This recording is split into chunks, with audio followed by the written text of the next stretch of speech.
ಕ್ಷೇತ್ರದ ಬಳಿ ಒಂದು ಸಣ್ಣ ಜಟಾಪಟಿ ಆಗಿದೆ. ಅದು ಅಲ್ಲೇ ಸಮಸ್ಯೆ ಬಗೆಹರಿದು ಮುಂದೆ ಹೋಗ್ತಾ ಇರಬೇಕಾದ್ರೆ ಯಾರು ಜಗಳ ತೆಗೆದಿದ್ರು ಅವರು ಮತ್ತೆ ಮದ್ದೂರು ಫ್ಲೈಓವರ್ ಮೇಲೆ ಚೇಸ್ ಮಾಡ್ಕೊಂಡು ಬಂದು ಕಾರಿಗೆ ಹಿಂದಿನಿಂದ ಡಿಕ್ಕಿನ ಹೊಡೆದಿದ್ದಾರೆ. ಕಾರನ್ನ ಕ್ರಾಶ್ ಮಾಡಬೇಕು ಅನ್ನೋ ಉದ್ದೇಶದಿಂದ ಹಿಂದೆಯಿಂದ ಗುದ್ದಿದ್ದಾರೆ. ಆದರೆ ಕಾರು ಕ್ರಾಶ್ ಆಗದಲ್ಲೇ ನಿಂತಿದೆ. ನಿಂತ ಮೇಲೆ ಬಂದು ಕಾರ್ ಒಳಗಡೆ ಸಾಗರ್ ಕುಮಾರ್ ಅವರು, ಅವರ ಪತ್ನಿ, ಅವರ 10 ತಿಂಗಳ ಮಗು, ಇನ್ನೊಂದು ಮಗ, ಅವರ ತಾಯಿ, ಈ ರೀತಿ ಎಲ್ಲ ಮಹಿಳೆಯರು ಮಕ್ಕಳು ಇರುವಂತಹ ವಾತಾವರಣ ಇದ್ರೂ ಕೂಡ ಹಿಂದೆ ಮುಂದೆ ನೋಡಿದಲ್ಲೇ ಬಹಳ ಪೈಶಾಚಿಕವಾಗಿ ಅವ್ರ ಮೇಲೆ ಆಕ್ರಮಣವನ್ನು ಮಾಡಿದ್ದಾರೆ. ಸಾಗರ್ ಕುಮಾರ್ ಅವ್ರ ಮೇಲೆ ರಾಡಿಂದ ಹೊಡೆದು ಅವ್ರ ತಲೆಗೆ 5-6 ಗಾಯಗಳಾಗಿದ್ದಾವೆ. ತಲೆ ಮೇಲ್ಗಡೆ ಸ್ಕ್ಯಾಲ್ಪ್ ಹತ್ರ ಓಪನ್ ಆಗಿದೆ. ಯಾರೋ ಕ್ಯಾಬ್ ಡ್ರೈವರು ಅದನ್ನೆಲ್ಲ ರೆಕಾರ್ಡ್ ಮಾಡಿಕೊಂಡು ಪೊಲೀಸರಿಗೆ ಕಂಪ್ಲೇಂಟ್ ಕೊಟ್ಟಿದ್ದಾರೆ. ಯಾರದೋ ಡ್ಯಾಶ್ ಕ್ಯಾಮ್ರಾದಲ್ಲಿ ರೆಕಾರ್ಡ್ ಆಗಿದ್ದು ಸಿಕ್ಕಿದೆ. ಆ ಒಂದು ಶಾಕಿಂಗ್ ಸಿಚುವೇಶನ್ ಅಲ್ಲಿ ಸಾಗರ್ ಕುಮಾರ್ ಅವರು ಒಂದಷ್ಟು ಹೇಳಿಕೆಯನ್ನು ಕೊಟ್ಟಿದ್ದಾರೆ. ಅವರು ಮೊದಲೇ ಶಾಕಲ್ಲಿದ್ದರು.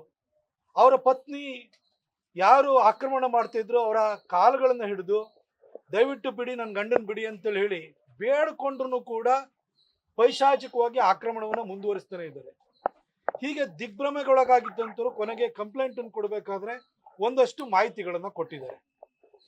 ಆದರೆ ಸಾಗರ್ ಕುಮಾರ್ ಅವರಿಗೆ ಅವರ ತಲೆಗೆ ಆಗಿರುವಂಥ ಪೆಟ್ಟುಗಳನ್ನ ಆ ವಿಡಿಯೋಗನ್ನ ನೋಡಿದಾಗ, ಆ ಪೆಟ್ಟನ್ನ ಸ್ವತಃ ಕಣ್ಣಾರೆ ನೋಡಿದಾಗ ಪೊಲೀಸರಿಗೆ ಪರಿಸ್ಥಿತಿಯ ಗಂಭೀರತೆ ಅರ್ಥ ಆಗಬೇಕಿತ್ತು. ಇದು ಪೆಟ್ಟಿ ಕೇಸ್ ಅಲ್ಲ, ಇದು ಅಟೆಂಪ್ಟ್ ಟು ಮರ್ಡರ್ ಕೇಸ್. ಇದು ಯಾಕಂದ್ರೆ ಇಬ್ರು ಮಹಿಳೆಯರಿದ್ದಾರೆ, ಚಿಕ್ಕ ಮಕ್ಕಳಿದ್ದಾವೆ, ಅವ್ರ ಮೇಲೆ ಈ ರೀತಿ ಹಲ್ಲೆನ ಮಾಡಿದ್ದಾರೆ. ಕಾರನ್ನ ಮಧ್ಯದಲ್ಲಿ, ಫ್ಲೈಓವರ್ ಮಧ್ಯದಲ್ಲಿ ನಿಲ್ಲಿಸಿದ್ದಾರೆ.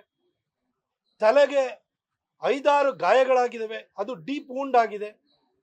ಇದನ್ನೆಲ್ಲ ನೋಡಿದ್ರೆ ಇದು ಸಣ್ಣ ಕ್ಷುಲ್ಲಕ ಕೇಸ್ ಅಲ್ಲ, ಇದು ಅಟೆಂಪ್ಟ್ ಟು ಮರ್ಡರ್ ಕೇಸ್ ಅನ್ನೋದು ಪೊಲೀಸರಿಗೆ, ಅವರಿಗೆ ಕಾಮನ್ ಸೆನ್ಸ್ ಇದ್ದ ಯಾವುದೇ ಪೊಲೀಸರಿಗೂ ಅರ್ಥ ಆಗುತ್ತೆ. ಆದ್ರೂ ಅವರಿಗೆ ಏನೋ ಒಂದು ಪೆಟ್ಟಿ ಕೇಸ್ ಹಾಕಿ ಇವಾಗ ಅವರಿಗೆ ಬೇಲ್ ಕೊಟ್ಟು ಮನೆ ಕಳಿಸಿದ್ದಾರೆ. ನಾನು ಮಂಡ್ಯ SP ಅವರಾದಂಥ ಶೋಭಾ ರಾಣಿ ಅವರಿಗೆ ಬಹಳ ಸ್ಪಷ್ಟವಾಗಿ ಹೇಳಲಿಕ್ಕೆ ಬಯಸ್ತೀನಿ, ಮೇಡಮ್ ನೀವು ಒಳ್ಳೆ ಆಫೀಸರ್, ನಮಗೆ ಗೊತ್ತು.